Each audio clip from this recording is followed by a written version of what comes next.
Desiree Smith, who was one of Tupac's girlfriends or girls that he messed with, mentioned she was actually the notary on the contract that he signed with Suge and David Kenner in the jail. But she had mentioned that Tupac told her that he had just signed with the devil when he signed with Death Row. Were you able to see that, and do you have a reaction to that? I watched that interview. She's doing a good job over there, detailing some pre-death row stories over there on the Dialogue channel. Shout out Art, the Dialogue. Good job, good find. I know he done did about 2 or 3 interviews with her prior to going on camera, but shout out. But yeah, he probably felt that way. We all call people names and stuff like that, but we be appreciative. And so to say the signing with the devil, that's how Suge was perceived in the industry in the 90s. It was perceived that way. But, man, I'm telling you, when you in jail and you want out, sometimes you give a little bit to get a little bit. Sometimes you do some things you don't want to do to get out of those walls. And if you ain't never been out behind the walls and had your freedom restricted, you can't understand how it feels. And that's how he felt. Especially when you in there wrong. You can set in due time, somebody molested my daughter, or one of my kids, or do something to one of my family members, my parents, or something like that, then I would kill you and wouldn't feel a motherfucking thing about it. Sit in prison and do every day with a smile on my face. But to be accused of raping a chick that had just gave me a blowjob on the motherfucking dance floor? Because she mad because I didn't kiss her after I nutted in her? Yeah, okay. Now I'm gonna be bitter sitting in that prison. And when my money ain't right all the way and I got a #1 album on the charts, and I can't reap all of that by touring and being in control of my situation, and other people are in control. I gotta get my mama to go and do videos for me. I might do a little bit of anything to be able to get from behind the walls. And that could have been how Pop was thinking. But once he got with that nigga and learned the new Suge Knight every day,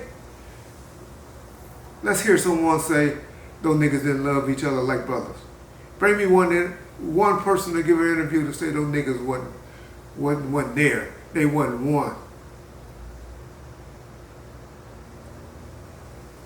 I don't even think she said that, and I ain't never heard her outlaw say that. And that's all that really matters. Anybody else don't. In my opinion. Maybe a sister, but she was a little young at the time. Okay.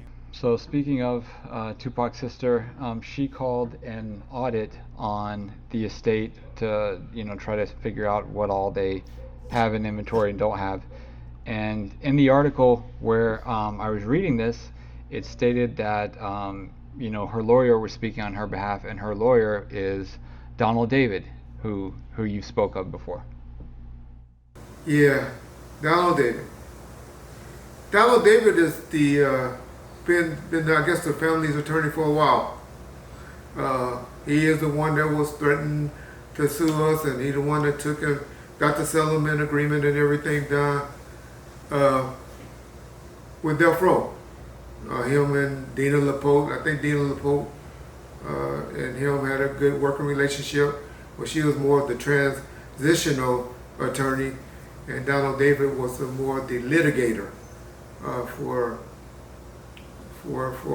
the family.